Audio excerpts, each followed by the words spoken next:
Hey Scrummies, I am so excited to share with you PayPal Scrum Master interview questions with answers shared by our YouTube viewer from California states.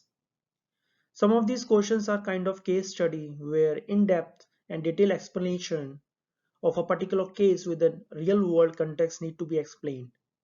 These questions will definitely test your practical experience as a senior Scrum Master. So friends, watch complete video till end with detailed explanation. Friends, please turn on captions for this video for better understanding. Friends, before we get into interview questions, a very quick warm welcome from myself. My name is Sunandsharrma, that's me in the center of the screen.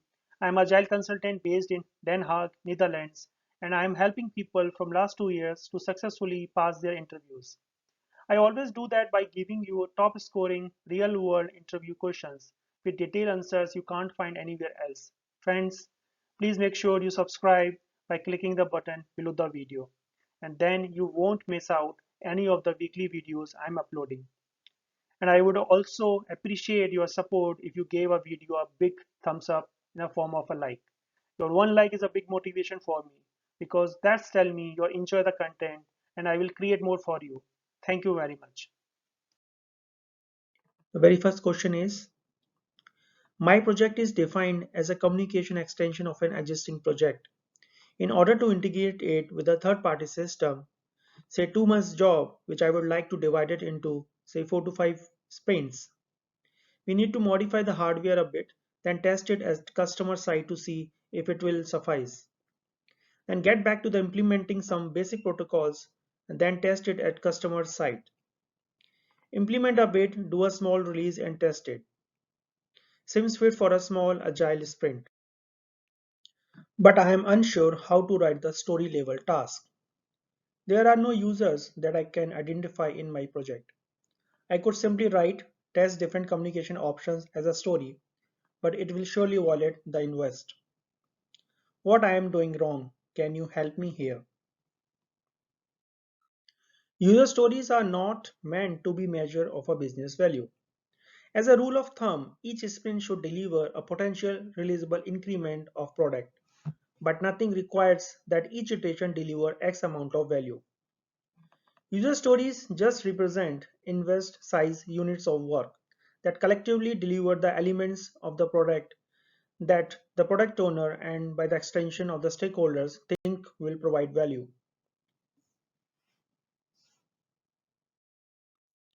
The user in user story need not be an actual end user. Rather, it's a viewpoint character that provides context for the development and validation of a feature. If you can't identify a person or a role that will find value in a given feature, then you may want to revise your backlog so that it will represent features rather than tasks, or decompose your stories further until a value consumer is discovered.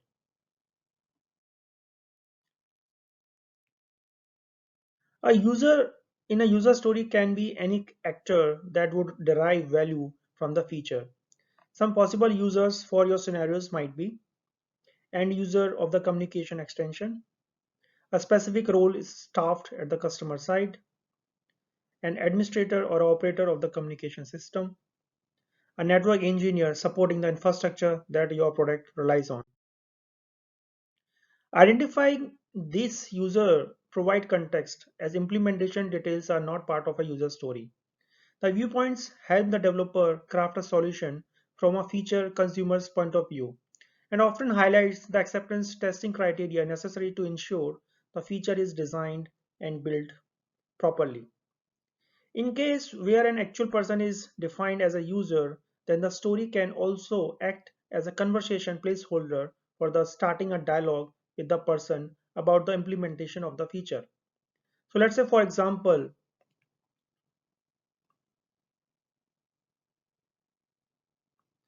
if the Joe, the administrator, is the defined user, then the development team can work directly with Joe to clarify details or discuss issues encountered during the sprint. In many cases, restructuring your product backlog to contain features rather than tasks is a great first step.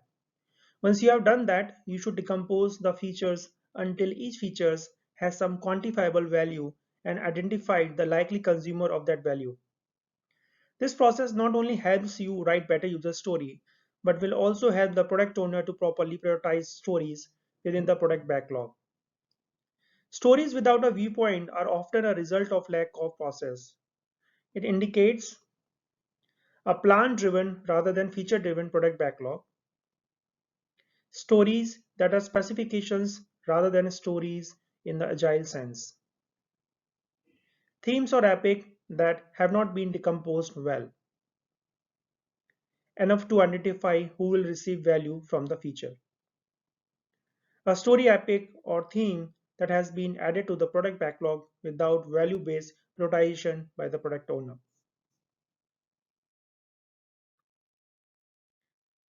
Next question.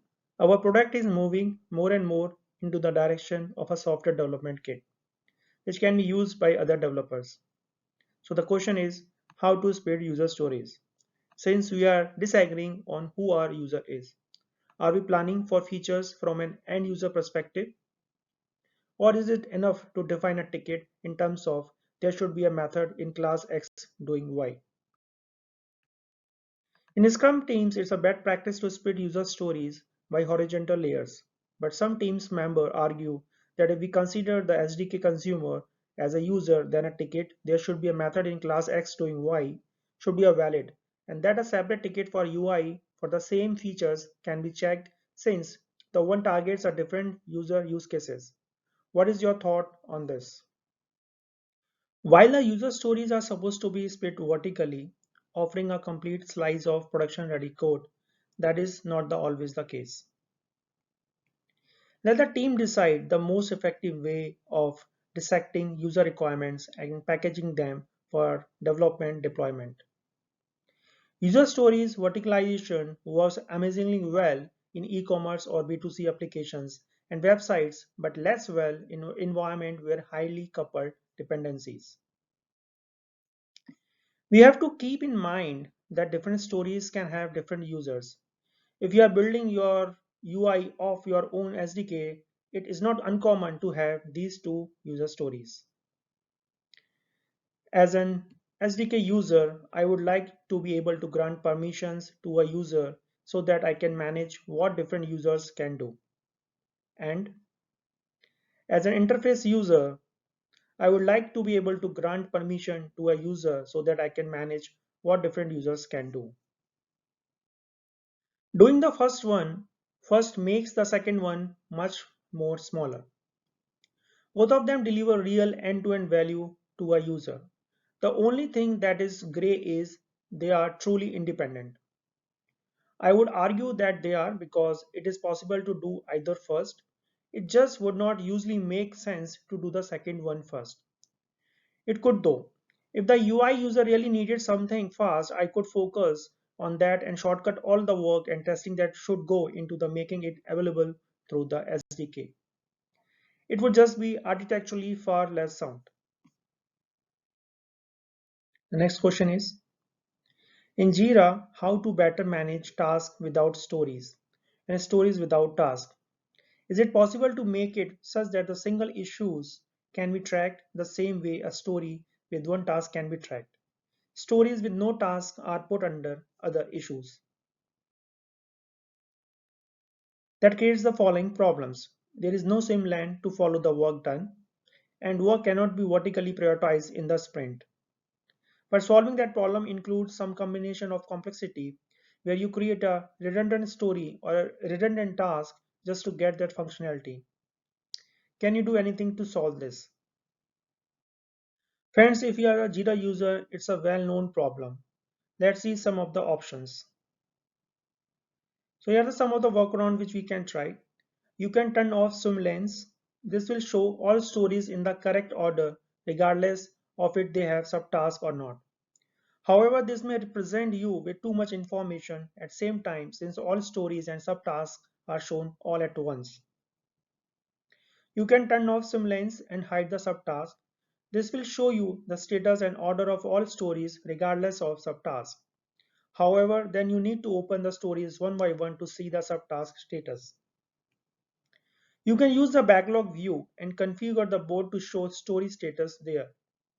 This will show you the stories in the correct order, but it will not display any subtask. You will have to open the stories one by one for that.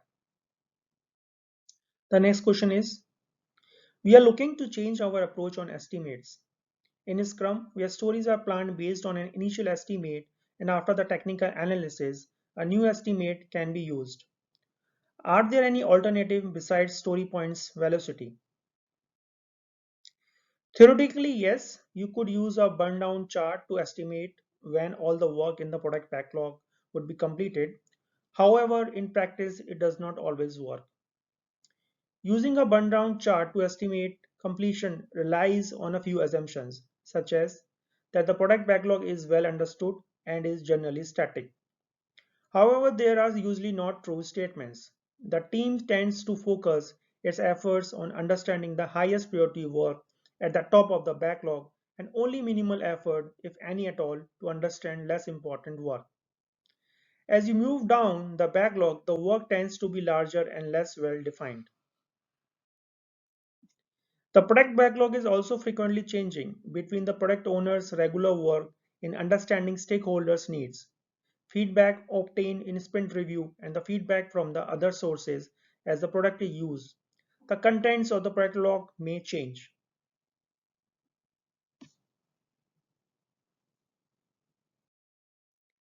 In practice, the idea that you can forecast the completion of an effort is inherently not agile.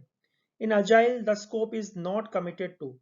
The end of an effort is when the cost of the delivering the next unit exceed the value that it would offer. But not spending efforts to define and commit to a scope allows the team to respond to feedback and incorporate what is learned about the operational space of the product. I would suggest that there is not much of a difference between trying to use a burn-down chart to estimate completion and a big upfront planning that does not work in domains that have a high amount of uncertainty. The next question is, team members are virtual with one QA tester who does all the testing that she documents as subtasks for each story. She participates in all the events, refinements, reviews, and demos, but she is heavily dependent on the other team's members, calling several hands-off meetings to go about the simplest changes and sending a high number of unnecessary chat messages and emails. What can we do as a team to manage this?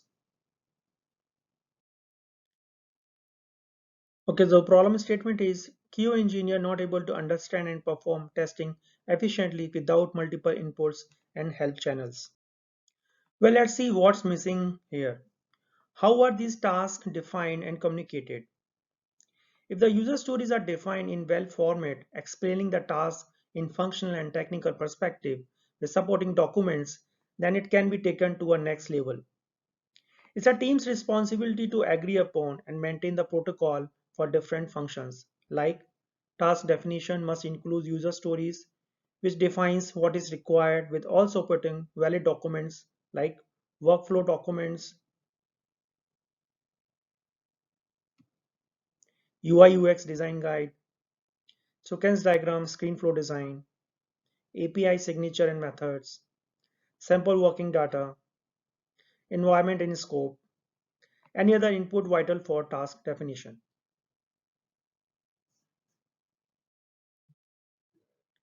Based on task definition, clear and precise acceptance criteria must be defined. With all inputs, testing team must be able to come up with a test plan and test cases. These test cases can be reviewed by development team members to provide confirmation or suggest modification. Testing team can publish brief test execution plan and steps which can provide insight on how they can validate the release made to them. All this should enable testing team members easily understand the task and scope of testing. Typically, concerns such as this would be raised at the team's retrospective. If you are finding it difficult to cover this kind of issues, then it would be worth taking a step back and looking at how your retrospective are run. For the team to be success, you need to be able to address issues without making them into a personal attacks. One of the values in Agile is individuals and interaction over process and tools. Typically, we encourage communications and openness rather than relying on updates on a tool such as Jira. However, if the communication is distracting, then it will certainly warrants a retrospective discussion to see if there is a way to adapt the team's approach to make this less of an issue. Training is most commonly used but least practiced word. Publishing correct steps and documents for team development is important as any other development task. Invest time in training by publishing correct guidelines and documents. If the team member is still unable to cope up, then we need to report it to an appropriate ways, as then you are left with no other option. Friends, it's the end of part 1 of this video. Please give a big thumbs up in a form of like if you learned something new today, and do not forget to subscribe for part 2. Thanks, have a nice day.